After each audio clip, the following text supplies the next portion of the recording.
2026 বিশ্বকাপের পর ফুটবল বিশ্বে শুরু হয়েছে এক নতুন অধ্যায়। লিওনেল মেসির যুগ আর্জেন্টিনাকে এনে দিয়েছে অসংখ্য স্মরণীয় মুহূর্ত, কোপা আমেরিকা, ফিনালিসিমা এবং বিশ্বকাপের মতো ঐতিহাসিক সাফল্য। কিন্তু সময়ের নিয়মে প্রতিটি কিংবদন্তির পথ একদিন শেষ হয়, আর তখনই শুরু হয় নতুন নায়কদের গল্প। এখন প্রশ্ন একটাই, 2030 বিশ্বকাপের আর্জেন্টিনার জার্সি গায়ে কারা নেতৃত্ব দেবে? কারা হবে ভবিষ্যতের সেই তারকা যারা আবারও বিশ্বমঞ্চে আকাশী সাদা পতাকা উড়াবে? আজকের ভিডিওতে আমরা দেখব 2030 সালের সম্ভাব্য আর্জেন্টিনা জাতীয় দলের সেরা একাদশ।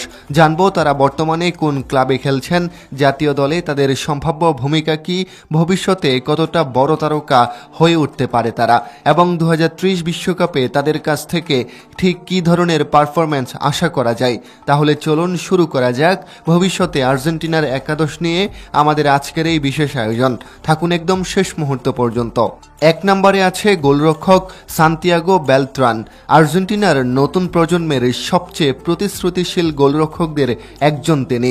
দুর্দান্ত রিফ্লেক্স, দ্রুত সিদ্ধান্ত নেওয়ার ক্ষমতা, এক বনাম এক পরিস্থিতিতে অসাধারণ সেভ এবং আত্মবিশ্বাসী বল কন্ট্রোল ইতিমধ্যেই তাকে আলোচনায় নিয়ে এসেছে।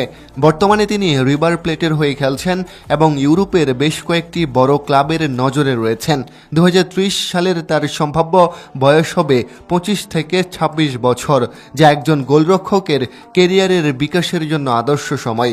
এমিলিয়ানো মার্টিনেজের উত্তরসূরি হিসাবে তাকে অনেকেই সবচেয়ে শক্তিশালী দাবিদার মনে করেন।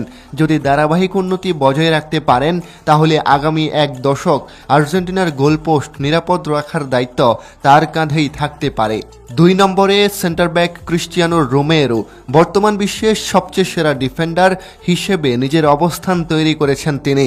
শক্তিশালী ট্যাকল, আক্রমণাত্মক ডিফেন্ডিং, দুর্দান্ত হেডিং এবং নেতৃত্ব দেওয়ার ক্ষমতা তাকে আর্জেন্টিনার রক্ষণভাগের সবচেয়ে গুরুত্বপূর্ণ খেলোয়াড়ে পরিণত করেছে। 2030 সালে তার বয়স হবে প্রায় 32 বছর। তখন তিনি দলের সবচেয়ে অভিজ্ঞ ডিফেন্ডার হিসেবে তরুণদের নেতৃত্ব দেবে। বড় ম্যাচে তার নির্ভীক মানসিকতা এবং লড়াকু চরিত্র আর্জেন্টিনার রক্ষণকে আরও শক্তিশালী করে তুলবে। 3 নম্বরে লিসান্দ্রো মার্টিনেজ। উচ্চতায় তুলনামূলক খাটো হলেও আধুনিক ফুটবলে তার গুরুত্ব সবচেয়ে বেশি।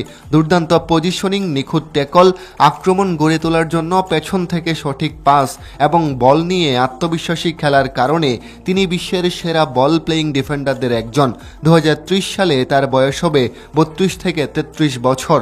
রোমেরোর সঙ্গে তার বোঝাপড়া ইতিমধ্যেই আর্জেন্টিনার অন্যতম বড় শক্তি। অভিজ্ঞতার সঙ্গে এই জুটি যদি সুস্থ থাকে, তাহলে বিশ্বকাপেও প্রতিপক্ষের জন্য বড় চ্যালেঞ্জ হয়ে উঠবে। 4 নম্বরে রাইট ব্যাক ভ্যালেন্টিন বার্কো। যদিও তিনি স্বাভাবিকভাবে বাম দিকেও খেলতে পারেন, তবে আধুনিক ফুটবলে দুই পাশেই সমান দক্ষতার কারণে তাকে যে কোনো ফুলব্যাক পজিশনে ব্যবহার করা সম্ভব।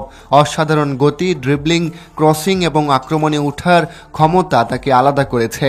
2030 সালে তার বয়স হবে 26 বছর। যদি নিজের উন্নতির ধারা ধরে রাখতে পারেন, তাহলে বিশ্বের অন্যতম সেরা আক্রমণাত্মক ফুলব্যাক হিসেবে নিজেকে প্রতিষ্ঠিত করতে পারবেন। 5 নম্বরে লেফট ব্যাক ফাকুন্দো মেদিনা। শারীরিক শক্তি, কঠোর ডিফেন্স, ট্যাকলিং এবং বহুমুখী খেলার জন্য তিনি কোচদের অন্যতম ভরসার নাম। প্রয়োজনে সেন্টার ব্যাক হিসেবেও খেলতে পারেন। 2030 সালে তার সম্ভাব্য বয়স হবে 31 বছর। অভিজ্ঞ এবং স্থির মানসিকতার কারণে তিনি দলের রক্ষণভাগে ভারসাম্য এনে দিতে পারেন। 6 নম্বরে সেন্ট্রাল ডিফেন্ডার এনজো ফার্নান্দেস। 2022 বিশ্বকাপের সেরা তরুণ খেলোয়াড় হওয়ার পর থেকেই তিনি নিজেকে বিশ্বের অন্যতম সেরা মিডফিল্ডার হিসেবে প্রতিষ্ঠিত করেছেন। ম্যাচের গতি নিয়ন্ত্রণ, নিখুঁত পাসিং, দূরপাল্লার শট এবং রক্ষণ থেকে আক্রমণে বল নিয়ে যাওয়ার ক্ষমতা তাকে আর্জেন্টিনার মিডফিল্ডের হৃদয় বানিয়েছে।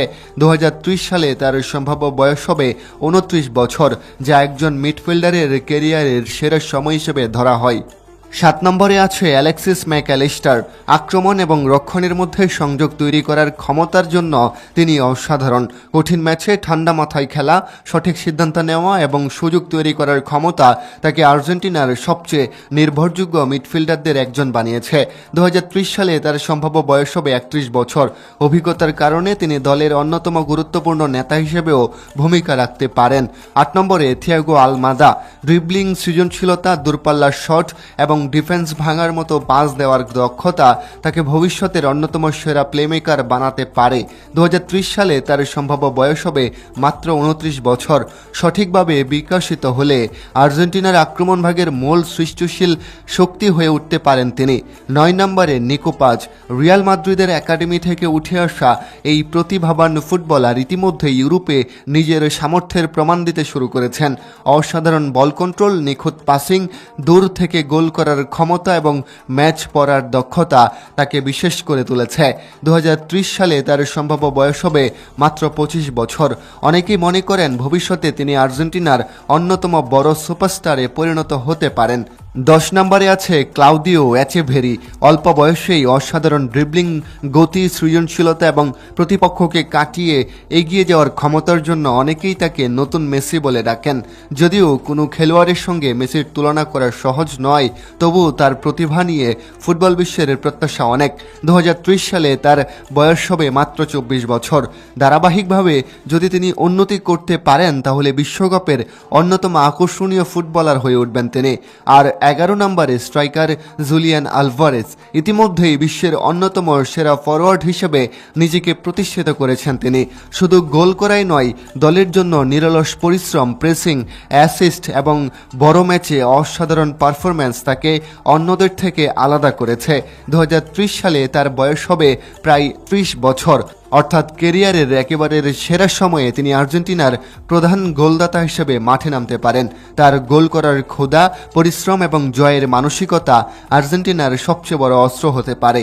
সবশেষে বলা যায়, এই সম্ভাব্য একাদশে যেমন রয়েছে Romero, Lisandro Martinez, Enzo Fernandez, Mac Allister এবং জুলিয়ান আলভারেজের মতো বিশ্বমানের অভিজ্ঞ ফুটবলার, তেমনই রয়েছে নিকো পাস, ক্লাউদিও এচেভেরি এবং সান্তিয়াগো ভ্যালেট্রানের মতো ভবিষ্যতের সুপারস্টার হওয়ার সম্ভাবনাময় তরুণরা।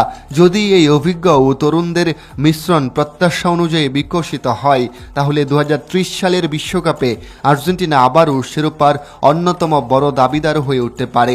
এখন দেখার বিষয়, মেসির পরবর্তী এই নতুন প্রজন্ম কি সত্যি ইতিহাসের আরেকটি সোনালী অধ্যায় লিখতে পারে, নাকি ফুটবল বিশ্ব নতুন কোনো চমকের সাক্ষী হতে যাচ্ছে। একটি বিষয় নিশ্চিত, 2030 সালের বিশ্বকাপে আর্জেন্টিনার এই দলটির দিকে থাকবে চেয়ে পুরো ফুটবল বিশ্ব। তবে 2030 সাল এখনও অনেক সময় পর আসতে যাচ্ছে। এই 4 বছরে অনেক পরিবর্তন হয়তো আমরা পেতে পারি, হয়তো স্কোয়াডে আরও বড় ধরনের পরিবর্তনও আসতে পারে। এই 4 বছরে নতুন খেলোয়াড় উঠতে পারে এবং আমাদের সম্ভাব্য এই একাদশ থেকেও হয়তো বাদ পড়তে পারে আরও অনেক খেলোয়াড়। সেটা হয়তো এই 4 বছরের জার্নিতে আস্তে আস্তে গড়ে উঠবে আর্জেন্টিনার এই একাদশ। তবে সময় বলে দেবে আসলে 2030 সালের এই বিশ্বকাপে আর্জেন্টিনার কোন 11 জন মাঠে নামবেন এবং কারা মাঠকে আলোকিত করবেন। প্রিয় দর্শক, এই ছিল আমাদের আজকের আয়োজন।